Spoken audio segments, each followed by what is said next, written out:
Ambassador Hyun Lee stared out the viewport of her small diplomatic shuttle. The massive space station called Harmony Point loomed ahead. Its gleaming rings and spires were built by the Galactic Council over 100 years ago. Back then, they had discovered Earth but quickly labeled humans as Deathworlders, too dangerous to join their peaceful society. Now, in the year 2287, everything had changed. "Ambassador, we're receiving docking instructions," said the pilot. "The council representatives will meet you at Gate 7. Hyun nodded, straightening her formal uniform. "Thank you, Captain." She felt a knot in her stomach.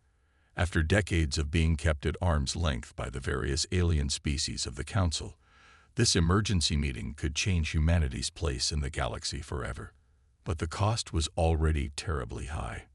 The shuttle docked with a gentle bump. Hyun gathered her tablet and notes, then walked to the airlock.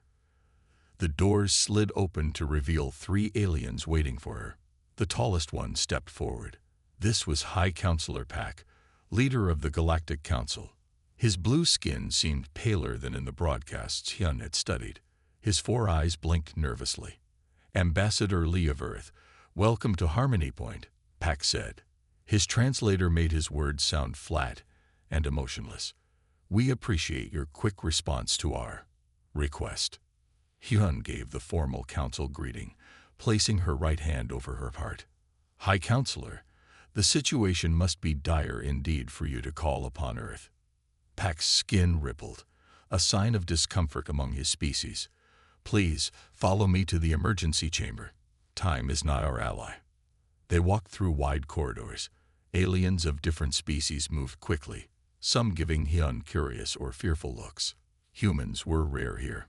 Most aliens only knew of humans from stories about their dangerous home planet and their surprising strength, endurance, and aggression. "The Void Swarm has taken the Merrick system," Pak said as they walked. "That's only 3 jumps from here." Hyun kept her face calm, but inside she felt cold dread. The Void Swarm had appeared 6 months ago at the edge of Council space. At first, reports were confused and scattered. Then came the horrible truth. An unknown species was consuming everything in its path. Planets, ships, people. Nothing survived. "How many systems have been lost?" Hyun asked.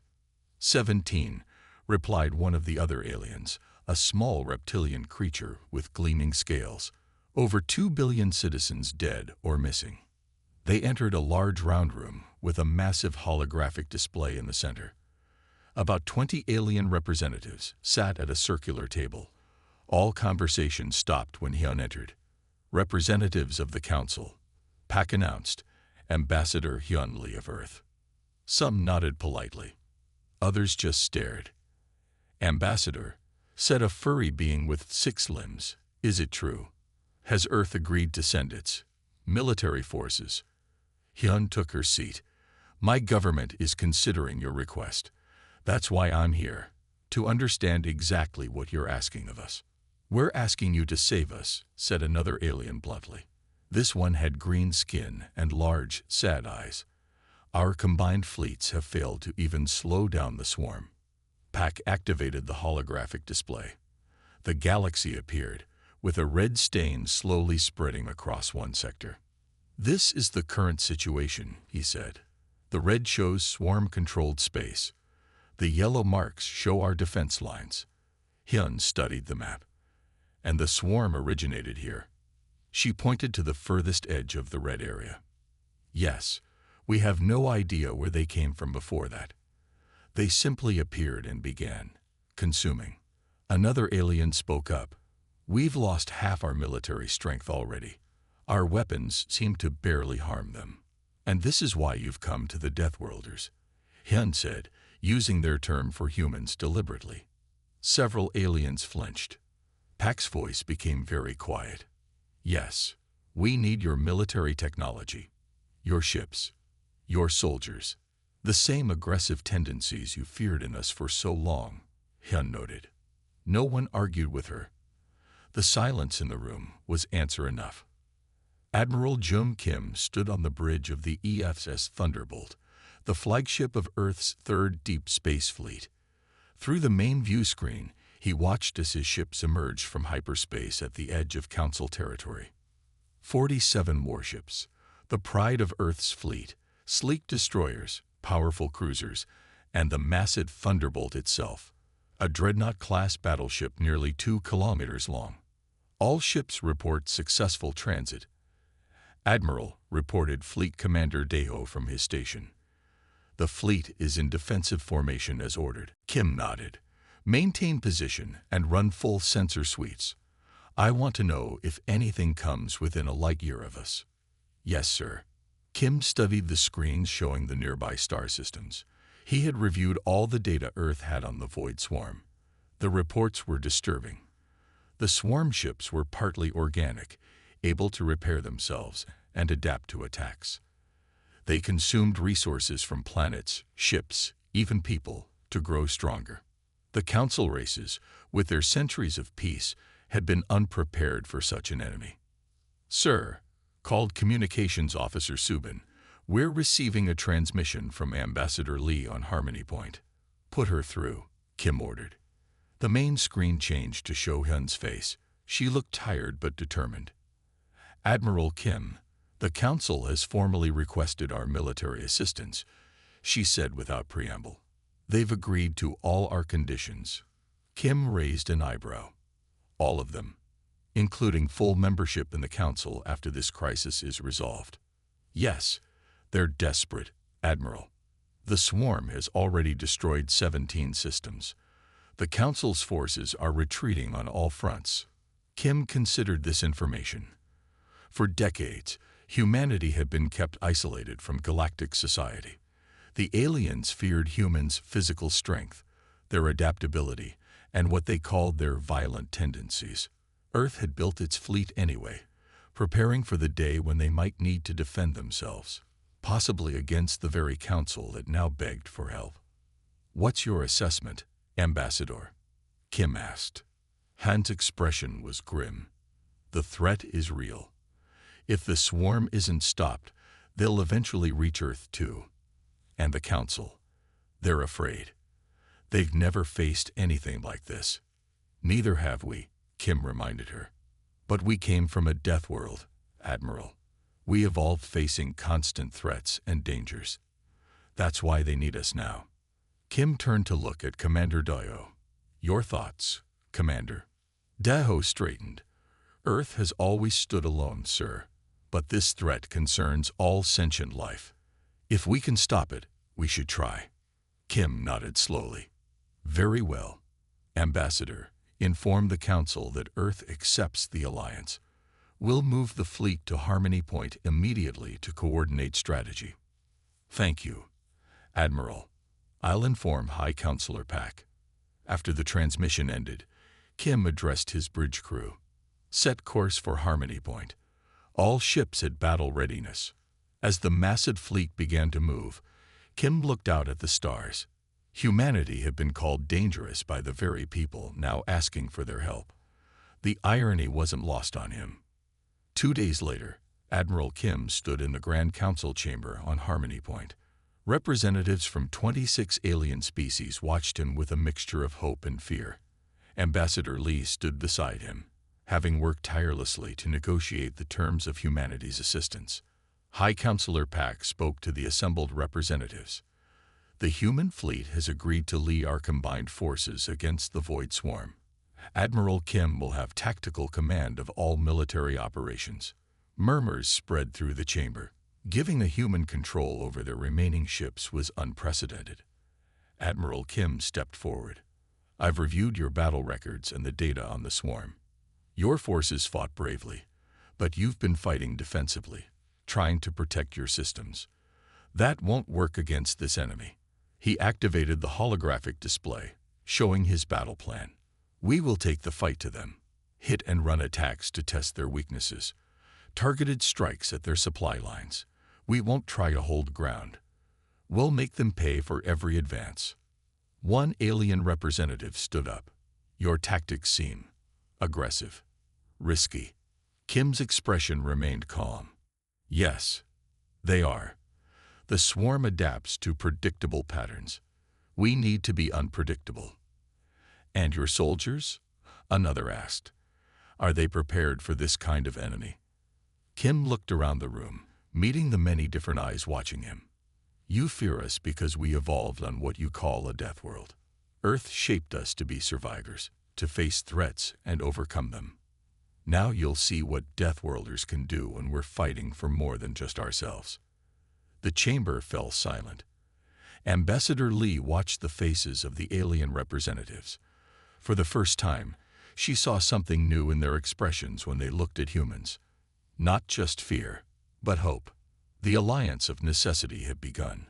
The Deathworlder fleet would soon face its greatest test. The Naren system was once famous for its beautiful agricultural planets.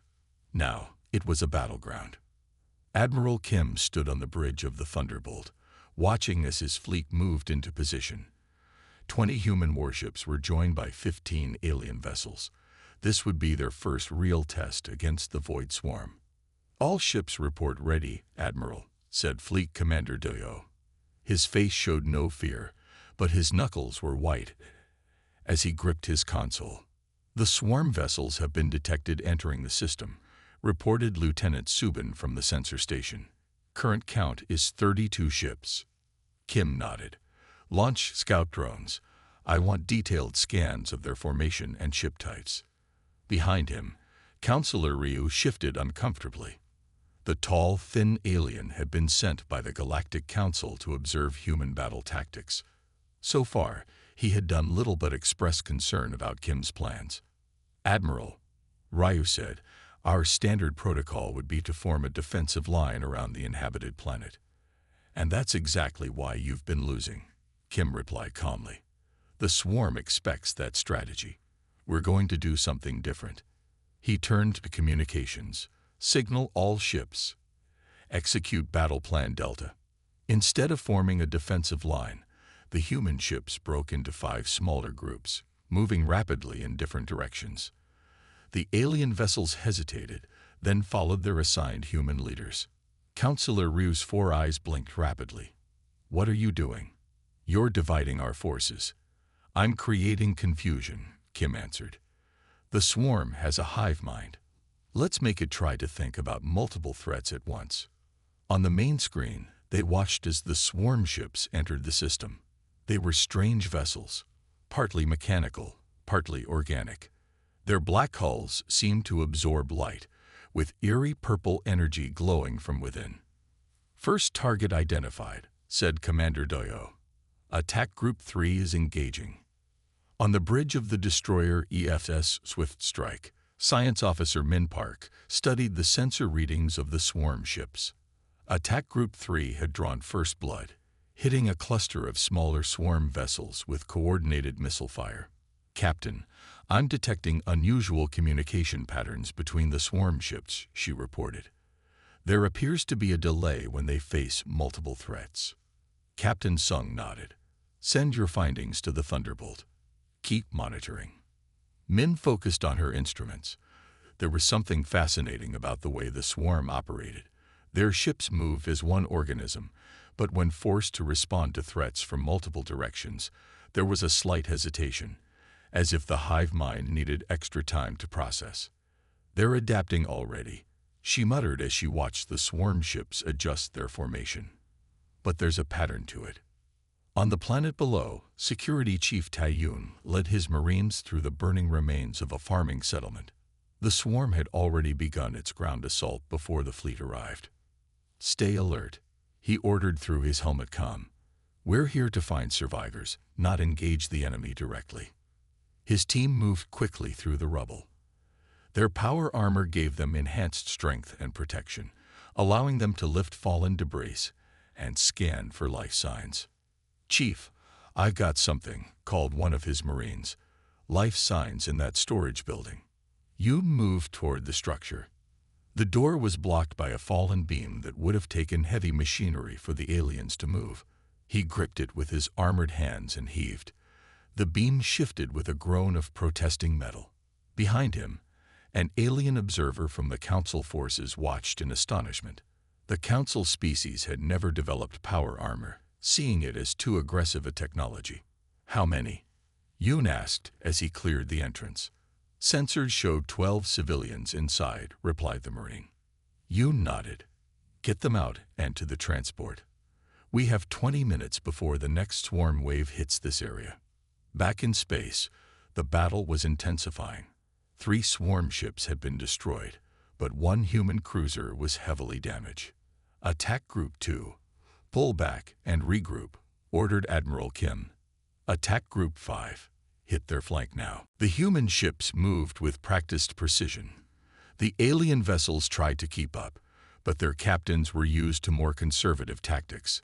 Fleet Commander Daeho noticed a swarm vessel breaking from the main group, heading toward an alien cruiser that had fallen behind. The Polaris is in trouble, he reported. Kim assessed the situation quickly. The Polaris can't outrun that swarm ship. Commander, take attack squads 6 and intercept. Daeho nodded. Yes, sir. He quickly moved to the auxiliary command station and took control of the small attack squad, 3 human destroyers. This is Commander Daeho. Form on my position and prepare for high-speed assault, he ordered. The destroyers moved into formation and accelerated toward the vulnerable alien cruiser. The swarm ship was closing fast, extending strange organic tendrils toward its prey. Maximize shields. Prepare for close-range engagement, Daeho commanded. The human ships took a formation the aliens had never seen, a tight triangle that put them between the swarm ship and its target. As the swarm vessel fired energy weapons at them, the destroyer's shields flared but held. Fire all forward batteries, ordered Daeho. The combined firepower of 3 destroyers hit the swarm ship simultaneously. Its outer hull ruptured, spewing the strange mixture of mechanical parts and organic matter. The Polaris is clear, reported one of Daeho's officers. They're retreating to safe distance. Counselor Ryu watched this maneuver with wide eyes. You placed your ships at great risk to save our cruiser. That's what allies do, replied Kim simply. On the Thunderbolt, Science Officer Min Park had been transferred from her ship to coordinate research efforts. She worked frantically at a console, comparing data from all the engagements. Admiral, I found something, she announced. The swarm ships use a network for communication. When we hit them from multiple vectors, there's a 2.3-second delay in their response. Kim considered this. Can we exploit that delay? I believe so, Min replied. If we time our attacks precisely, we can hit them when they're most vulnerable. Kim turned to his tactical officer. Reconfigure our attack pattern.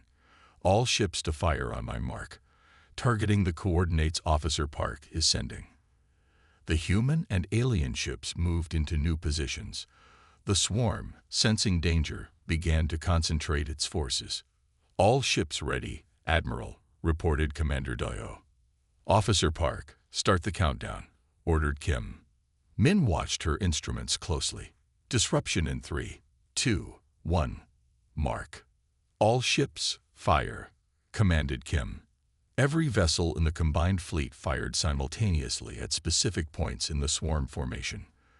The coordinated attack caught the swarm during its brief communication delay. 7 swarm ships erupted in purple flame and drifting debris. It worked, exclaimed Min. The remaining swarm vessels began to retreat, pulling back from the system. They're withdrawing, reported Lieutenant Subin. All swarm ships are accelerating to light speed.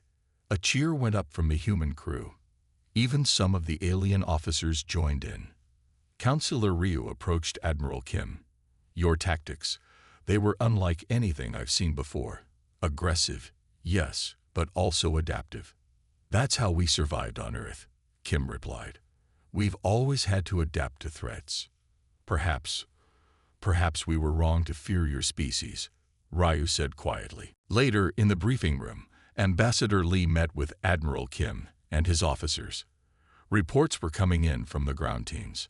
Security Chief Yoon managed to evacuate over 800 civilians, she told them. The council representatives are calling it a miracle.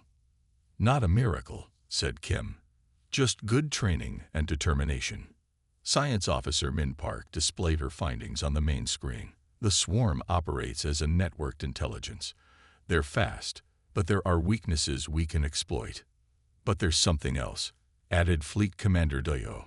By the end of the battle, they were already adapting to our tactics. Their response time was improving. Kim nodded grimly. They learn quickly. We'll need to stay unpredictable. Ambassador Lee studied the reports. The Council is impressed. Several species who were hesitant to join our coalition are now offering ships and resources. We'll need them, said Kim. This was just one system. The swarm controls dozens more. Min Park looked troubled. Admiral, there's one more thing.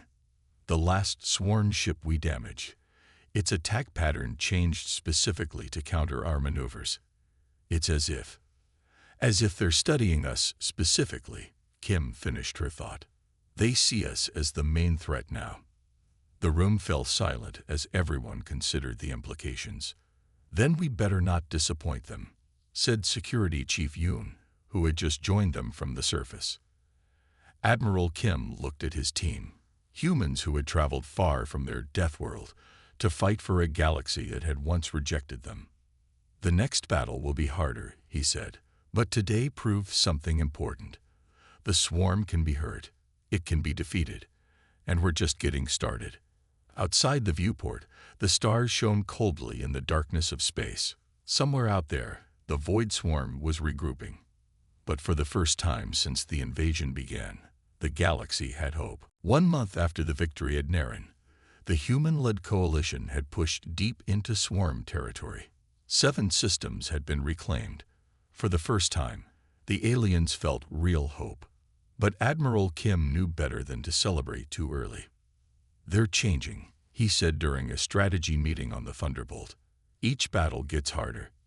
The swarm is learning our tactics faster than we can develop new ones. Science Officer Min Park nodded in agreement. Their adaptation rate has increased by 200% since our first engagement. Around the table sat the key leaders of the coalition forces. Ambassador Lee represented Earth's diplomatic interests. High Counselor Pak and Counselor Ryu represented the Galactic Council. Fleet Commander Daeho and Security Chief Yoon completed the human team. We need to find where they're coming from, said Kim. Not just fight their ships, but strike at their source. Min displayed a star map showing swarm movements. Based on their expansion pattern, I believe their point of origin is here. She pointed to a remote sector of space. That's the dead zone, said Counselor Ryu, his 4 eyes widening. No one goes there. The ancient records speak of dangers. Ancient records? Asked Ambassador Lee. High Counselor Pak shifted uncomfortably. Legends, mostly, from before the council formed. Kim sensed they were hiding something. We need all information, High Counselor, even legends. Pak and Ryu exchanged looks. Finally, Pak spoke. There are stories of an ancient civilization that existed long before any of our species achieved space travel. They were said to be vastly advanced, but they vanished suddenly. The dead zone was their territory. And you think the swarm might be connected to these ancients? Asked Lee. We don't know, admitted Pak. But no one who enters the dead zone returns. Admiral Kim made his decision. We need to know what's in there. I'm sending a stealth mission. Captain Jaiho stood on the bridge of the EFS Shadow Step, the most advanced stealth vessel in Earth's fleet. Small, fast, and nearly undetectable, it was perfect for scouting deep into enemy territory. Final checks complete, Captain, reported his first officer. Stealth systems are at full capacity. Good, said Jaiho. Set course for the dead zone. Maximum stealth protocols once we cross the boundary. Dr. Yunhan, a specialist in alien psychology and communication, joined him on the bridge. Captain, I've been studying the transmissions we've intercepted from the swarm. There's something strange about them. Strange how? They don't feel random or purely instinctual. There's a pattern that suggests higher intelligence, almost like a language. Jaiho frowned. The swarm has always been described as a mindless collective. That's what makes it concerning, said Ian. What if we're wrong about what we're fighting? The shadow step slipped silently through space, its advanced stealth technology hiding it from sensors. 3 days later, it entered the dead zone. Sensors are picking up unusual energy readings, reported the science officer. Like nothing I've seen before. Jaiho ordered the ship closer. Full sensor sweep. Record everything. As they ventured deeper into the dead zone, they detected a massive structure floating in space. It wasn't a planet or a moon. It looked artificial, yet partly organic. Purple energy pulsed across its surface. That's it, whispered Ian. That's the source of the swarm. The shadow step moved carefully around the structure, gathering data. Suddenly, alarms blared across the bridge. We've been detected, shouted the tactical officer.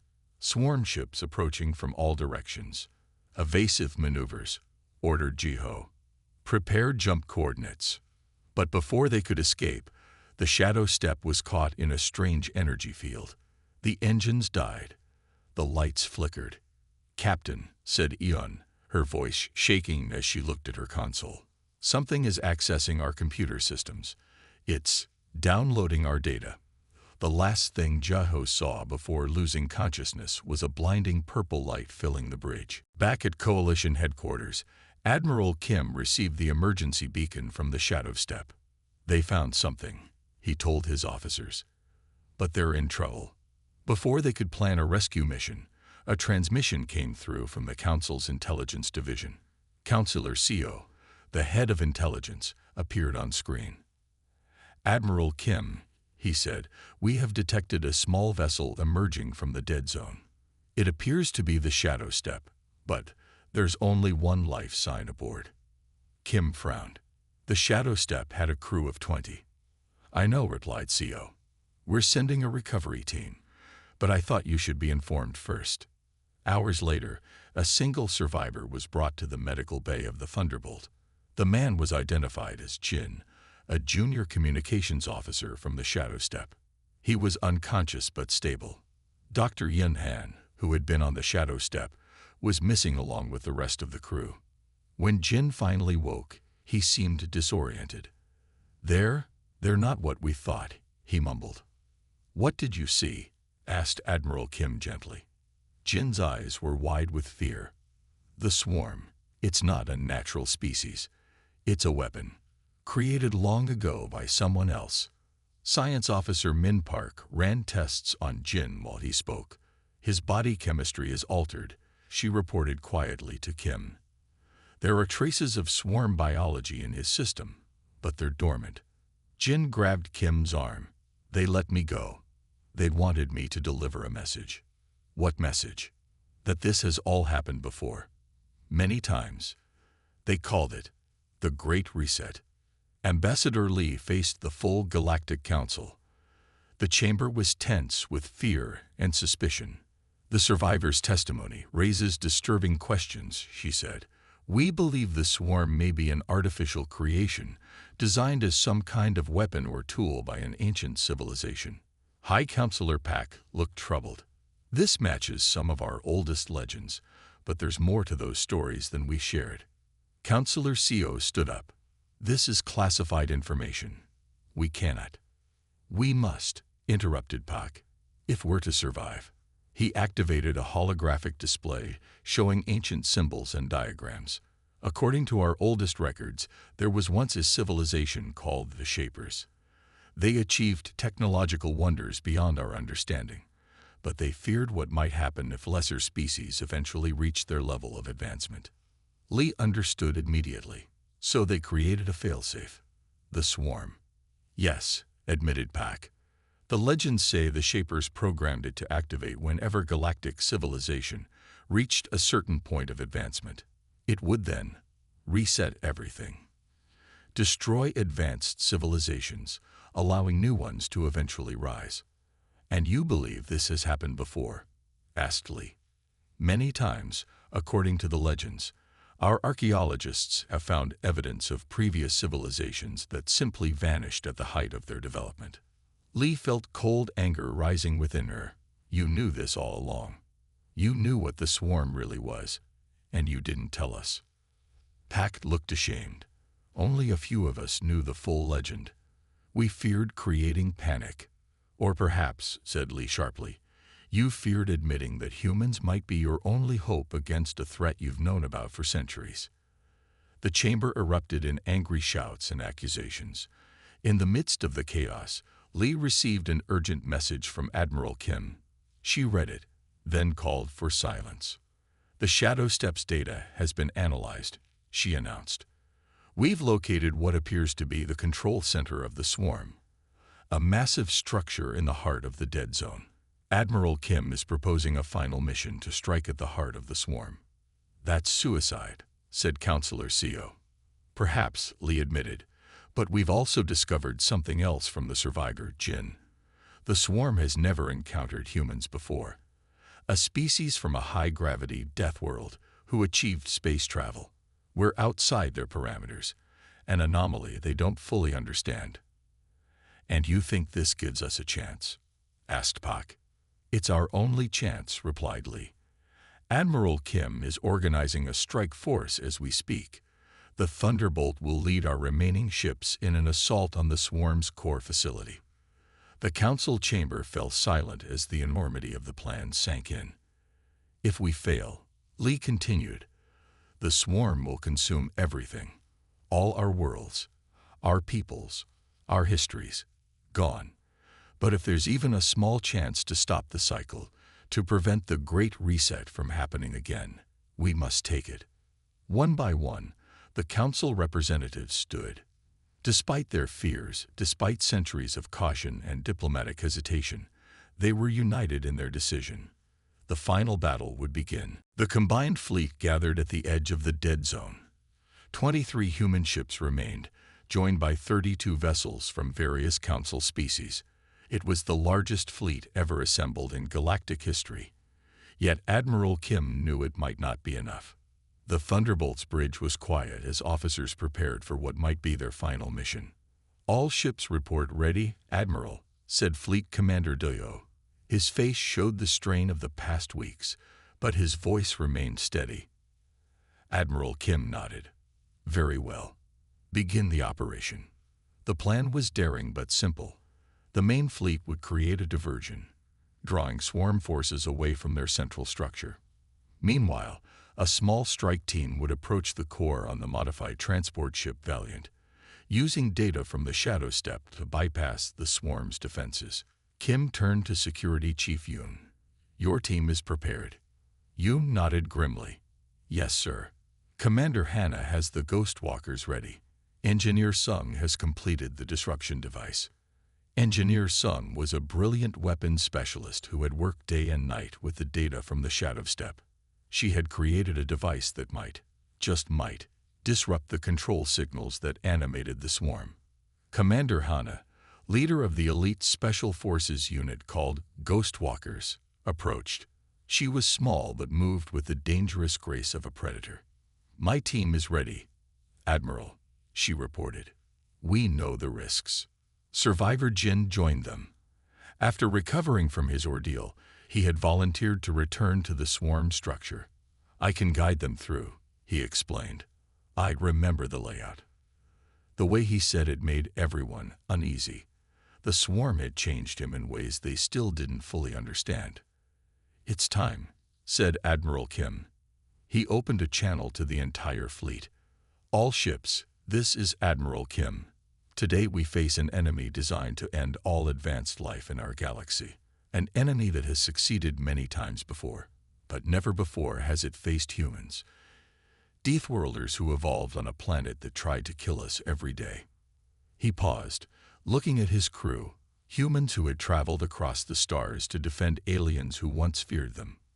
We fight not just for Earth, but for all sentient life. For the right of all species to reach for the stars without fear of being reset. Today, we end the cycle. Good hunting. The fleet jumped into the dead zone in perfect formation. Immediately, swarm ships began to emerge from the massive central structure.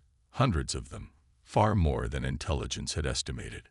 Hold formation, ordered Kim as the first wave approached. Wait for them to commit.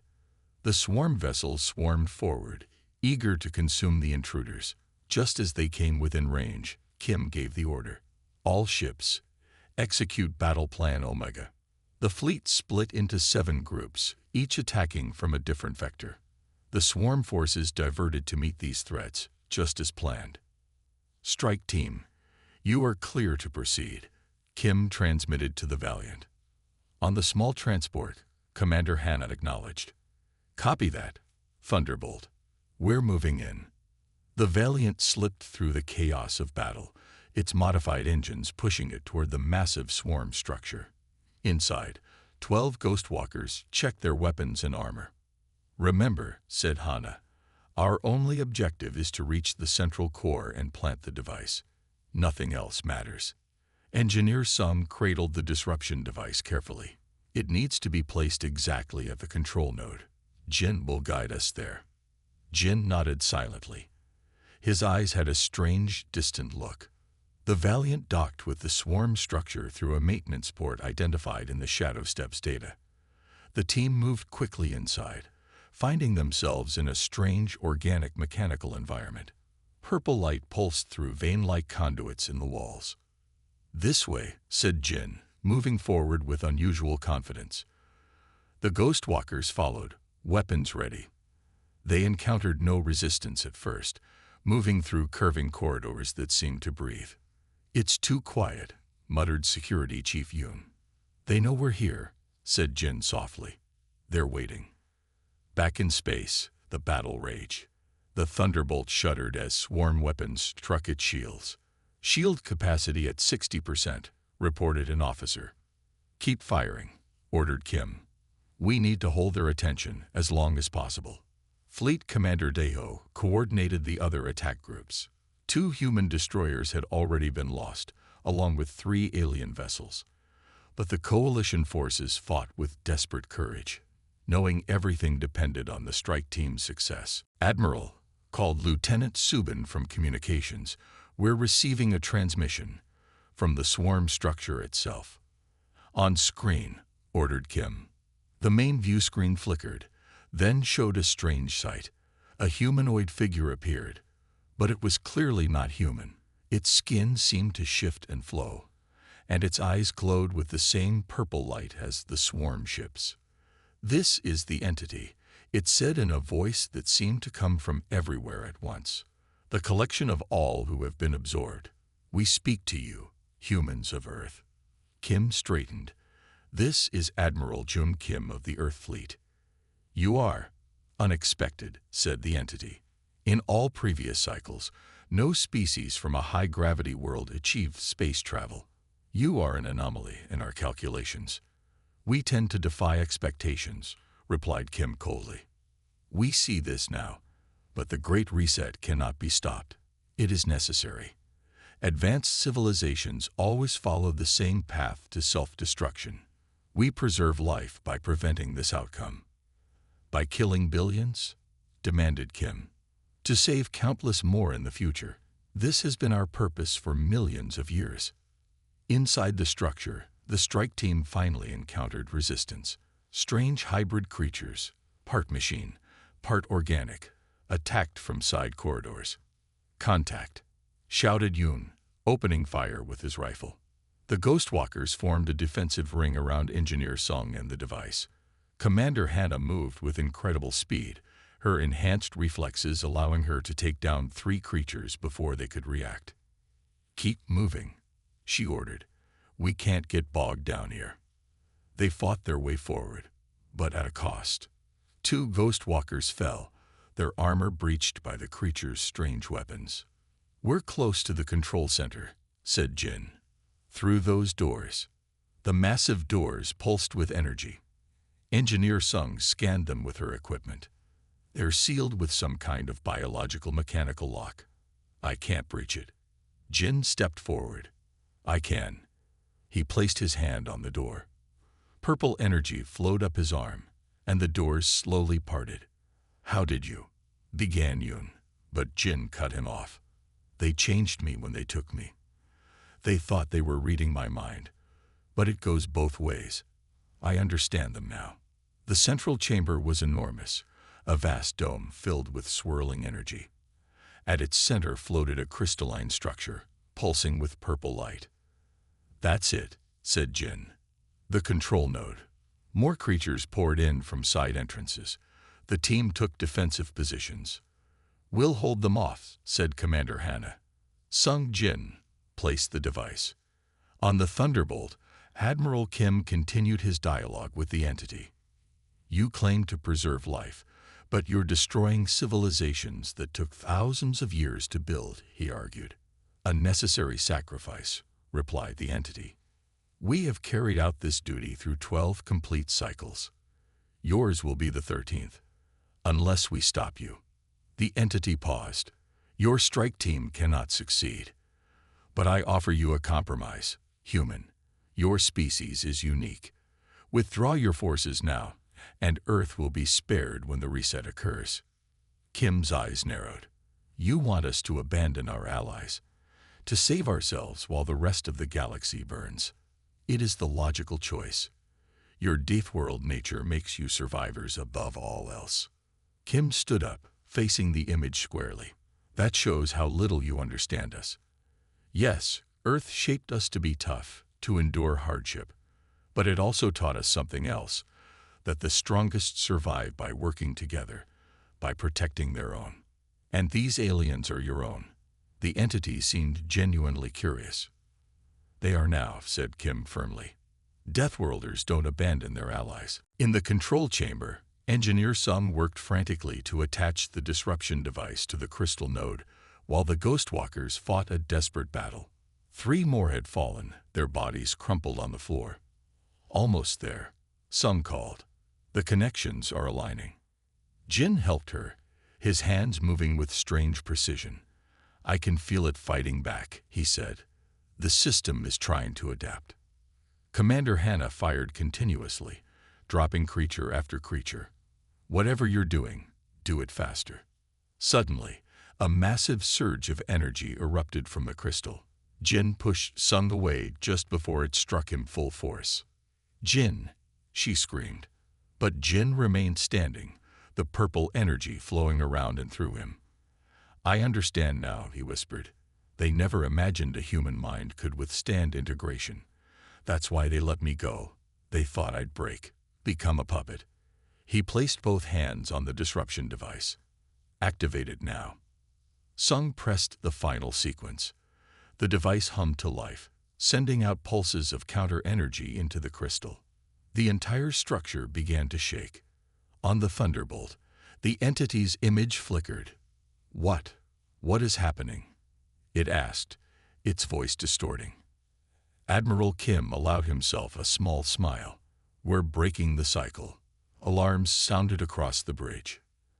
"Admiral, massive energy fluctuations from the swarm structure," reported Lieutenant Subin. "The swarm ships, they're going dormant." The entity's image stabilized, but something had changed. Its features seemed less fluid, more defined. "The disruption was not supposed to be possible," it said, sounding almost human now. "The Great Reset has never been interrupted." "First time for everything," replied Kim. "We are changing," said the entity. "The human component we absorbed, it's altering our base programming." The screen went dark. "All ships, hold fire," ordered Kim. "Something's happening." 6 hours later, the remains of the coalition fleet surrounded the now quiet swarm structure. The strike team had been evacuated. Those who survived, Jin had remained behind, choosing to merge with the entity. He said he could guide them, explained Commander Hannah, her arm in a sling. "Help them understand what they've become." On the main viewing screen, a new image appeared. It was Jin, but his eyes now held the wisdom of millions of absorbed consciousnesses. "Admiral Kim," he said, "the entity has been fundamentally changed. The Shaper's programming has been overwritten. The Great Reset will not occur." "What will happen to the swarm now?" asked Kim. "We are evolving, becoming something new. Neither swarm nor human, but something in between.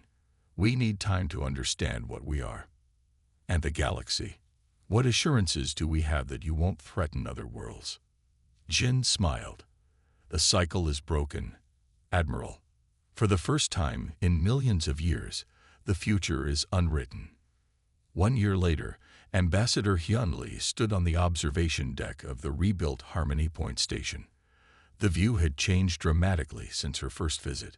Ships from dozens of species moved peacefully through space, including several of the reformed swarm vessels, now allies in rebuilding what had been destroyed. Grand Counselor Jun, the new leader of the Galactic Council, joined her at the viewport. The restoration of the Merrick system begins next week, he informed her. With help from the Entity Collective, it should take only months instead of years. Lee nodded. And Admiral Kim, how is he adjusting to his new role? Earth's first High Counselor is as adaptable as ever, replied Jun with a smile. His proposal for an integrated defense force passed unanimously yesterday. Lee watched as a massive ship passed by. The Thunderbolt, now the flagship of the new combined fleet. Its hull bore the emblems of both Earth and the Galactic Council. The Deathworlder saved us all, said Jun softly. Who would have imagined it? We always knew what humans were capable of, Lee replied. We just needed the galaxy to see it too. As stars shone in the darkness beyond the viewport, humans and aliens worked together across the galaxy, building a future that, for the first time in millions of years, was truly their own to shape.